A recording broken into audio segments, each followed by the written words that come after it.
David. David. He's falling in a beautiful swirling pattern. David.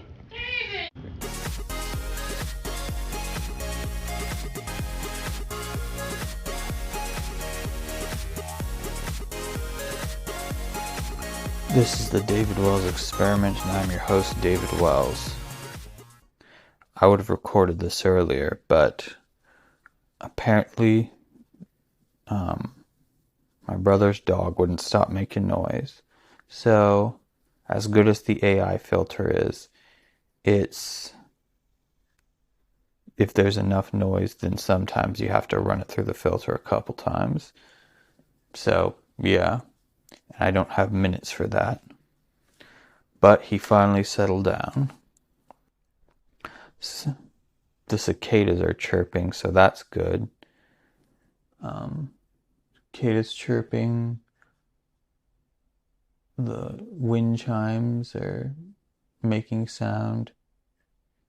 I looked up the weather, and even though it's supposed to be rough this week, it feels like it's calming down, so that's cool. My pastor has been talking about rest a lot lately. Last couple weeks, that's all he's preached on. And yeah, resting is kind of something that I don't do enough of. I started to rest more last year, and I was astounded by how much my memory improved. So that's crazy. So one thing that I kind of want to touch on today is like the difficulty of working in fast food, particularly at Chick-fil-A. And I know every fast food place is rough, but I feel there are certain parameters that make working at Chick-fil-A just a bit more difficult. I guess one thing is, we set ourselves up for a high standard, and I feel like we always try to meet that.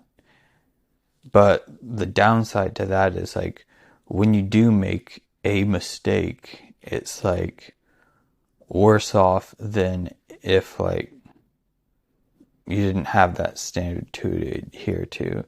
Like people make jokes and stuff like, "Oh, I thought it was Chick-fil-A," haha. But it's one of those things that if it happens enough, it gets annoying. And especially like, it's really annoying when some people can be like, the vast majority, if you do make a mistake, they'll be like, "Oh, hey, no problem, but I asked for no ice and you gave me ice." I'm like, "Oh, sorry." But then there's some people who, they will get mad, and yeah. Also, when there's some mistake with an order, they'll be like, "Oh, I'm sorry, it looks like they didn't ring you up properly, so we're gonna have to charge you for that." Well, that's on you. It's your mistake. And it's like, yeah, they just don't get it. It's like, well, we're sorry, we made a mistake. And like, it hasn't happened in a while, but every now and then, like, they'll throw the line, "I thought this was supposed to be a Christian restaurant." And I feel like that's a thing, that's kind of a knife that they try to wedge into you, especially like they'll throw that in your face. And some of our coworkers, they are not believers. I am a believer, and it's like you're not doing any favors in like spreading the faith by behaving that way. Granted, not all our customers are believers as well, but it's the clientele that we tend to draw in. I mean, we draw in everybody, but that's a demographic that we appeal to, certainly. And yeah, so in a way, it almost feels like we've sort of set ourselves up for this. Like, we have standards, we try to meet them, but sometimes people, I guess they also forget that in addition to being on like part of our mission is to glorify God, we're also a business, and there are tangible realities that and parameters that we have to work within. You know, we have inventory, we have labor considerations that we have to consider. Like, sometimes it takes us a while to get stuff out there, and we'll be backed up. And the thing that really gets me is when, like, people are like, why'd that guy get his food sooner? And it's like, I ordered and so many other people got ahead of me. And it's like, there's a number of reasons why. Could have been like the size of your order, could have been like the speed and efficiency of the person who took your order. It's just like, yeah. Also, it could be a mistake on our part, but it's like, the thing I don't get is like, I hate it when people try to act like, oh, we're teaching you a lesson by being terrible to you. No, it's not. You're just looking for any excuse you can to be horrible. Now, I've got to say, most guests at my work, they're great.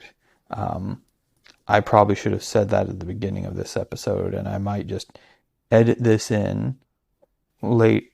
I'll probably like edit a thing in saying most people are great, but man, the people who choose to be terrible, it can really throw a wrench in the whole day.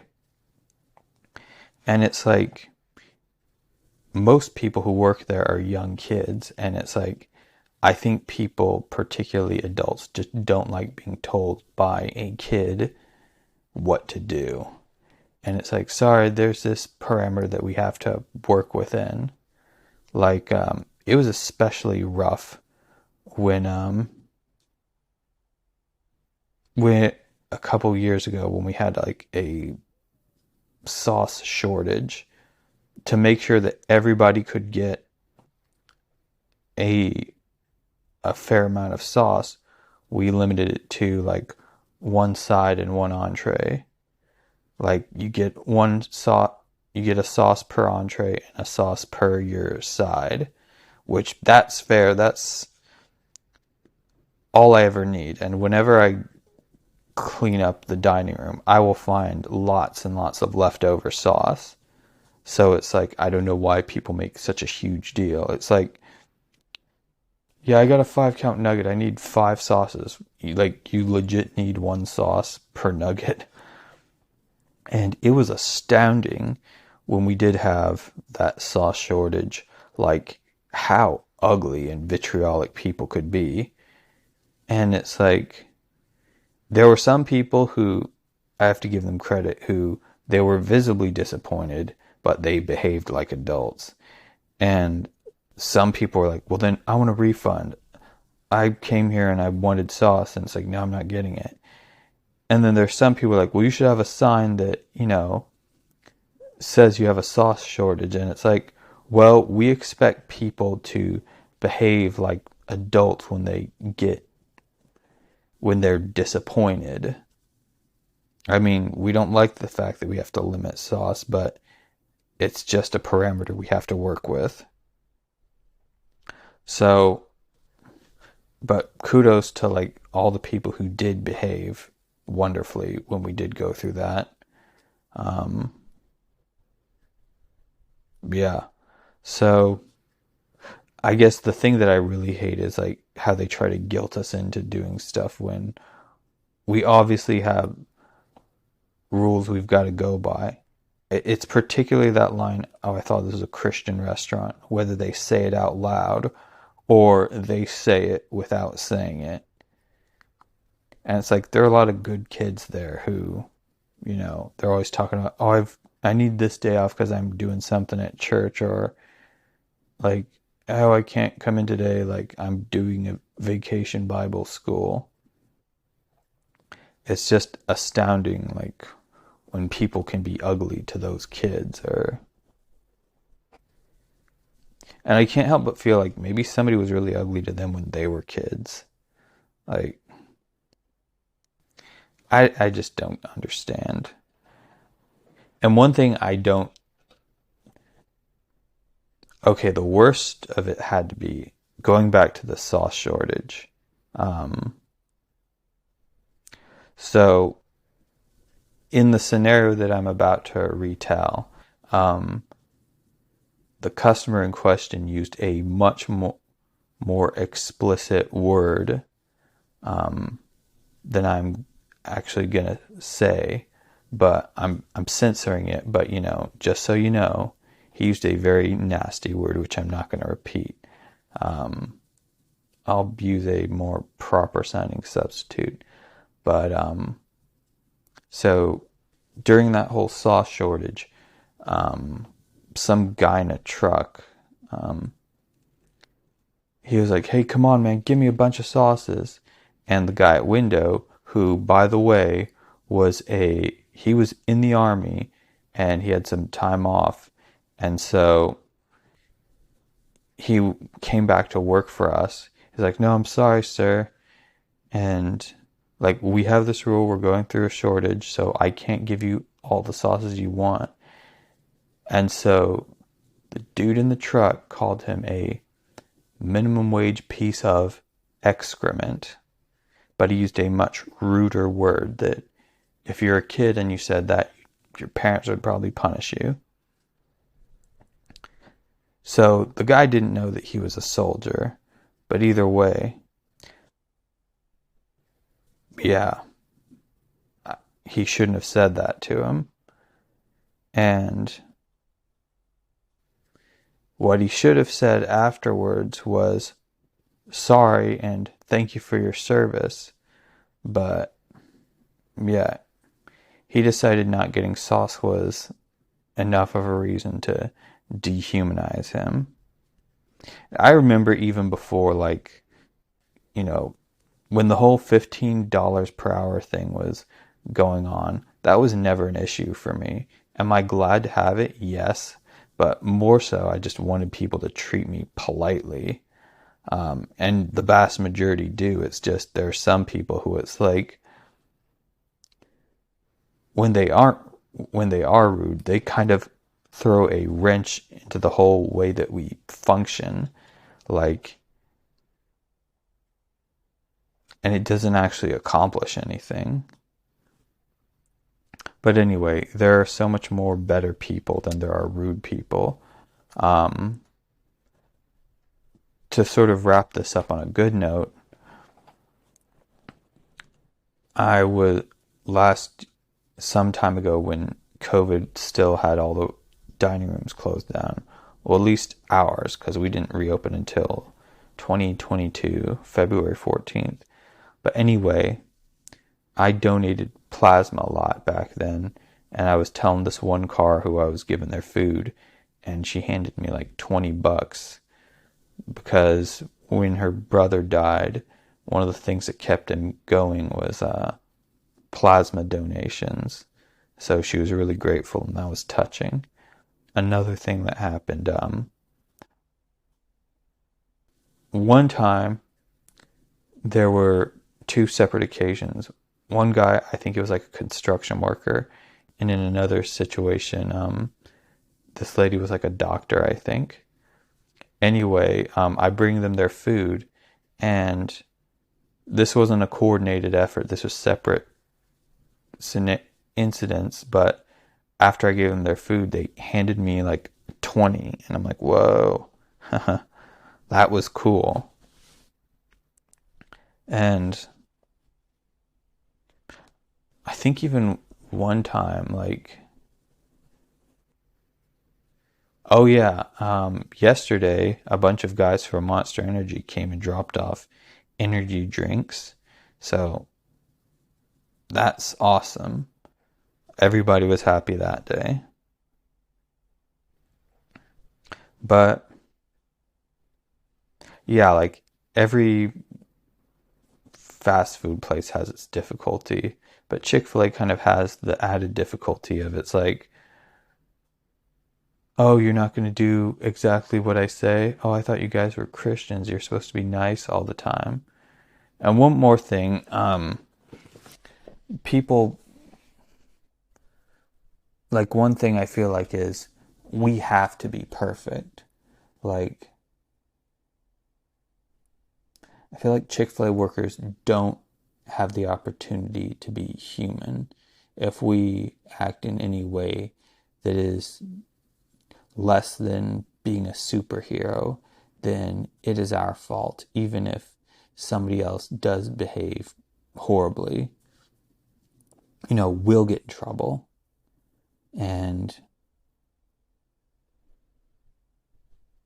yeah, it's just like, it isn't fun when, people, yeah. And I do think that some people take advantage of whether they're wearing like rainbow flags or MAGA people, whether they're wearing like rainbow flags or MAGA people, whether they're wearing like rainbow flags or MAGA hats or Black Lives Matters or any other group, like, we get treated properly and nicely by like everyone. And yeah, so it's funny if people told me like, how do you want the country to be like? What do you want the country to look like? I'm like, I'd probably like it to look like the drive-through at my work because we get everybody. But anyway, yeah. I guess since it's a Monday as of this recording, I'm trying to start off the week with a bang. Um, yeah, but I feel like the cicadas are still singing in the background. So that means that summer isn't over yet. I mean, it's not even, July is about to end. And I'm going to get a new computer soon, so I will be able to advance forward. I know I had a plan of leaving Chick-fil-A in February. Like, I had the goal of leave on the anniversary of the war in Ukraine. Like, there was no reason, there's no connection. It just seemed like a solid date to pick. And I didn't advance as far in real estate photography or any other form of photography as quickly as I'd hoped. So I put it off. And then one of my seasonal workers he comes by like every spring and summer or Christmas break. We'll simply refer to him as Maverick because he loves the movie Top Gun. And if he's listening, that's awesome. But anyway, I think he came to work in the spring and I'm like, this guy's cool. I remember him being awesome. And then when he left after spring break was done, I'm like, I got to work with him at least one more time. So I'm like, I'll put off leaving until at the very least after like the summer break. And I'm also glad I didn't leave then because, as I've mentioned before, I had a coworker who said like, oh man, like you're that guy who wore the funny hat all the time. My friends at school like talk about you. So I decided on my first day I'm going to wear like a hairpin that looks like Hawaiian themed like your hat. I mean, that was awesome. I probably talk about it too much, but it was just such an ego boost and encouragement that this probably isn't the last time that I'll mention it. But anyway, speaking of Chick-fil-A and work, it's probably time for me to start getting dressed and heading out the door. I'll probably try to grab something to eat before I go there. But anyway, this has been the David Wells Experiment. Have an absolutely super day. Love you all and hope all your dreams come true. Bye.